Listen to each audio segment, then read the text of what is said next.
Sejumlah fakta baru mengemuka usai Polda Jawa Barat memberikan keterangan resmi terkait buronan dalam kasus kematian Vina.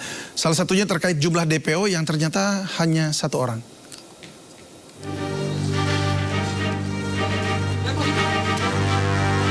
Inilah Peggy Setiawan, satu DPO pelaku pembunuhan Vina dan Eki yang dihadirkan Polda Jawa Barat. Dalam rilis resminya sejumlah informasi mengejutkan disampaikan. Yang pertama, sebelumnya polisi merilis 3 DPO. Namun dalam konferensi pers Polda Jawa Barat hari ini, DPO hanya 1 orang. Dan total pelaku berjumlah 9 orang. 5 keterangan berbeda dari tersangka itu ada yang menerangkan 3. Ada lagi yang menerangkan 3 dengan nama berbeda. Ada yang menerangkan 5, ada yang menerangkan 1. Setelah kami melakukan penyidikan lebih mendalam, ternyata 2 nama yang disebutkan selama ini itu hanya asal sebut. Jadi tidak ada tersangka lain. Namun apabila nanti di kemudian hari muncul tersangka lagi, ya kami akan periksa. Tetapi sejauh ini fakta di dalam penyidikan kami, tersangka atau DPO adalah 1, bukan. Jadi semua tersangka jumlahnya 9, bukan 11. Yang kedua, Peggy Setiawan tinggal di kos di Bandung dan menggunakan nama samaran Robi Irawan. PS adalah keponakannya. Hal ini dikuatkan dengan keterangan pemilik kos yang sudah kita minta keterangan. Demikian juga nama sudah diganti, bukan lagi PS tetapi menggunakan nama Robi. Yang ketiga, polisi juga menyinggung modus operandi dugaan pemerkosaan terhadap korban Vina. Modus operandi melakukan tindak pidana turut serta melakukan pembunuhan berencana dan turut serta melakukan perbuatan kekerasan, memaksa anak melakukan persetubuhan dengannya terhadap korban atas nama Rizky dan atas nama Vina dengan menggunakan alat berupa kayu, batu, dan senjata tajam sampai meninggal dunia. Keempat, Peggy Setiawan terancam vonis hukuman mati hingga pidana seumur hidup. Junto pasal 55 ayat 1 ke 1 KUH pidana dengan ancaman pidana mati seumur hidup dan paling lama 20 tahun. Kelima, polisi menegaskan tidak ada keterlibatan pejabat-pejabat tertentu dalam peristiwa ini. Tidak ada nama pejabat terlibat di sini. Kami sangat kooperatif dan transparan terkait penyidikan ini. DPO ya hanya 1, PS. Terkait dengan apapun yang disampaikan itu terserah silakan, tetapi kami tetap berpegangan atau berpatokan kepada fakta penyidikan. Tim Liputan iNews melaporkan.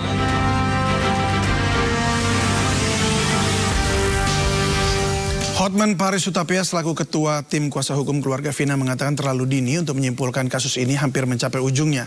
Untuk mengawal proses hukum kasus ini, Hotman juga meminta kekuatan politik Presiden Jokowi. Apakah misteri kasus pembunuhan Vina dan Eki masih bisa menemukan titik terang? Untuk membahasnya lebih dalam sudah bergabung bersama kami pengacara keluarga Vina Raden Reza. Selamat sore Mas Raden. Sore Mas David. Ya, terima kasih ini di tengah jalan ini ya, sedang dalam mobil. Mas, tadi sudah ini Mas ya, maksudnya sempat mengikuti pemberitaan yang barusan kami sampaikan juga. Ya, saya juga kebarusan juga mengikuti press conference dari Bang Hotman karena kita dari Hotman 911 juga hadir di sana, ada meeting intern juga tadi. Oh, oke, baik. Apa saja alasan yang membuat tim kuasa hukum keluarga Vina ini meragukan penyidikan kasus pembunuhan Vina dan Eki? Jadi sebetulnya sih memang terlalu dini dan terlalu tergesa-gesa untuk bilang kalau 2 DPO itu hanya fiktif gitu, karena baru 2 minggu juga dan juga semua putusan, semua BAP, semua berkas-berkas itu kan menyatakan nanti ya, terduga DPO. Baik, kalau dari berkas yang Anda miliki bersama tim, apakah memang DPO tersebut ditetapkan dari sejak awal ketika para 7 atau 8 terpidana kemudian di BAP? Iya, kita juga menerima saran putusan dari kuasa hukum terpidana di awal proses penyidikan di tingkat kepolisian, Mas. Di tingkat kepolisian pada saat itu tertanggal berapa itu, Mas Raden? Tertanggal berapa itu, Mas Raden? Tanggal sudah 2016. Sorry, tanggalnya tanggal berapa? Tanggalnya saya nggak lupa, cuma tahunnya sudah 2016. Tapi yang Anda ketahui itu dibuatnya beberapa waktu setelah kemudian peristiwa terjadi atau beberapa waktu setelah penangkapan? Dia pada saat di BAP, Pak. Oke, jadi pada Dan saat kan jelas di situ kan peran serta masing-masing pelaku itu kan jelas di situ kan. iya, cuma Dan yang ingin saya ketahui itu dibuatnya kapan? Awal mulanya nama-nama DPO itu ada, itu tanggal berapa persisnya, Mas? Apakah masih ingat? Masih belum pasti lupa ya. Kalau persisnya tanggal berapa saya lupa. Cuma masih dari tingkat BAP di kepolisian. Oke, umumnya biasanya untuk DPO penetapan DPO, nama-nama DPO itu biasanya apa memang setelah tersangka lain kemudian memberikan kesaksian begitu? Iya, katakan saling keterkaitan. Jadi sorry, saya koreksi sedikit pertanyaan saya. Apakah kemudian penetapan DPO itu dibuat setelah tersangka lainnya di BAP? Iya, setelah ada penetapan tersangka, setelah ada tersangka itu kan ada beberapa tersangka yang tidak ada, itu kan ditetapkan sebagai DPO. Baik, nah ini yang menjadi pertanyaan kan akhirnya para tersangka yang kemudian saat ini sudah terpidana, beberapa dari mereka bahkan katanya tidak mengetahui nama Peggy gitu, bahkan tidak mengakui bahwa Peggy adalah sebagai pelaku utama begitu. Ini bagaimana Anda melihatnya? Jadi kalau kita dapat informasi di BAP terbaru dari 6 orang terpidana itu 5 tidak mengakui Peggy ikut melakukan dan 1 mengakui Peggy ikut melakukan itu BAP terbaru. Dan itu kemudian menjadi di BAP ulang. Di BAP ulang ya. Yang BAP ulangnya yang terbaru itu yang kapan itu datanya menurut yang Anda miliki? Ya, yang terbaru ini berarti setelah penetapan Peggy sebagai tersangka. Maksudnya terbaru yang barusan saja dilakukan oleh Polda Jabar atau yang dulu terakhir? Bukan yang baru. Dan dapat informasi dari Polda Jabar. Oke, baik. Jadi polisi kalau menurut Anda atau menurut yang Anda ketahui tadi itu mereka hanya berdasarkan dari 1 kesaksian saja, sementara yang 5 kemudian tidak dianggap begitu ya, lalu langsung menetapkan Peggy sebagai tersangka, begitu maksudnya? Jadi 5 lawan 1 mengakui Peggy terlibat, yang 5 tidak mengakui. Iya. Penetapan tersangka itu kemungkinan setelah Peggy ditangkap ya. Sebelum Peggy ditangkap.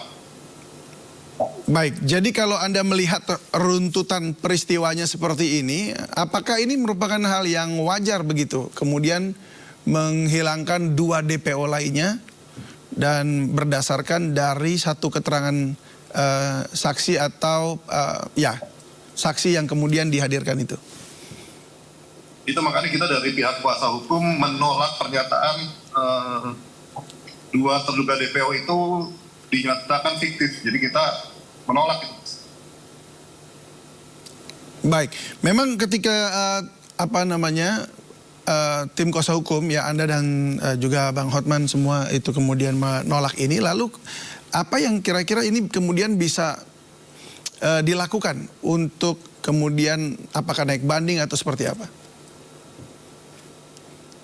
Jadi kita memohon pada Pak Kapolri atau Pak Presiden untuk lebih diperhatikan kasus ini biar lebih terang lagi gitu. Oke. Ini sampai. Jadi kalau upaya-upaya hukum lain tidak ada lagi sudah ya. Halo, Mas Raden, mohon maaf tadi terputus-putus. Jadi bagaimana? Halo. Ya, boleh diulang? Iya. Kita menghimbau ke Bapak Presiden dan Pak Kapolri dan pihak-pihak terkait untuk ikut membantu mengawal kasus ini biar segera terang benderang kasusnya gitu Mas. Baik, ini juga ingin saya... Upaya-upaya kita belum akan melakukan upaya-upaya hukum. Baik, ini juga ingin saya tanyakan, mengapa kemudian tim kuasa hukum keluarga Vina ini kemudian meminta bahkan sampai presiden untuk turut serta untuk memantau kasus ini? Ya karena kita meminta kepada pimpinan tertinggi di Indonesia biar kasus ini terbuka, lebih transparan. Sebab begini Mas, ini memang masih banyak kasus-kasus lain juga yang rasanya mesti diurus begitu, dan itu juga besar dan banyak misterinya gitu, seperti kasus Vina ini, kemudian kasus timah gitu ya, tata niaga timah, lalu masih ada kasus-kasus lain yang juga lagi ditangani pihak kejaksaan. Tapi kenapa ini harus spesial, itu yang jadi pertanyaannya gitu, sampai melibatkan butuh presiden begitu. Iya, karena kita jadikan contoh ini sebagai suatu contoh pembelajaran dalam membuka suatu kasus itu biar terang, biar clear juga gitu. Jadi biar tidak tergantung-gantung selama 8 tahun ini terduga DPO-nya. Oke, sampai saat ini kan polisi memang masih terus memeriksa sejumlah saksi ya, ini terkait kasus Vina termasuk keluarga Peggy. Tapi bagaimana Anda melihat jalannya kasus ini? Apakah memang ada sesuatu hal yang kemudian ditambah lagi dengan kemarin penghilangan 2 DPO itu? Apakah ini memang kemudian ada sebuah pengkondisian kah, atau ada sebuah upaya lain begitu untuk kemudian mengaburkan fakta begitu, atau seperti apa? Iya, kita sih tetap biar bagaimanapun tetap mengapresiasi kinerja daripada Kepolisian Republik Indonesia dan berharap ada atau tambahan kenapa bisa 2 DPO ini. Taufik telah melewati berbagai macam proses hukum dari awal 3, kenapa sekarang menjadi 1 gitu. Jadi kita sangat mengharapkan rilis terbaru dari pihak Polda Jabar. Baik, jadi memang saya lihat di titik beratkannya pada DPO. Tapi kalau kita bergeser kepada Peggy-nya sendiri, apakah pengacara keluarga Vina ini kemudian memiliki keyakinan yang lain selain dari yang telah ditetapkan oleh pihak kepolisian atau pengadilan yang sudah inkrah? Iya, jadi kalau misalkan ada keyakinan lain, sih kita tidak begitu terlalu fokus ke Peggy gitu kan. Kita tetap mengawal kenapa 2 DPO ini dihilangkan. Jadi kalau misalnya Peggy gimana itu kan hak dari masing-masing gitu kan. Tapi memang fakta di BAP terbaru ya dari 5 orang itu mengatakan Peggy tidak terlibat, hanya 1 yang mengatakan Peggy itu terlibat. Baik, kalau terkait pemeriksaan Linda bagaimana tanggapan Anda dan pihak kuasa hukum? Ya kebetulan kemarin kami dari tim Manajemen Cirebon juga ikut menjemput dari rumah Linda untuk di BAP di Polres Cirebon Kota. Ya semua berjalan sesuai sebagaimana mestinya di BAP. Oke, baik. Kalau Linda itu mengaku bukan sebagai sahabat dekat Vina ya. Kalau menurut keluarga Vina, apakah memang benar demikian? Ya, memang hanya sebatas kenal, pernah beberapa kali ketemu aja gitu, Mas. Hanya beberapa kali ketemu ya. Baik, kalau gitu Mas Raden Reza, terima kasih sudah berbagi bersama kami di Sindo Sore, dan semoga kasus ini juga boleh kemudian terang benderang, ada keterbukaan, dan kita harapkan hukum kita juga berpihak kepada yang memang harus menerima. Artinya dari pihak keluarga mereka juga akhirnya bisa legowo dan memahami betul siapa pelaku pembunuhnya Vina. Terima kasih Mas Raden, selamat sore dan salam sehat selalu. Terima kasih Mas, sehat selalu.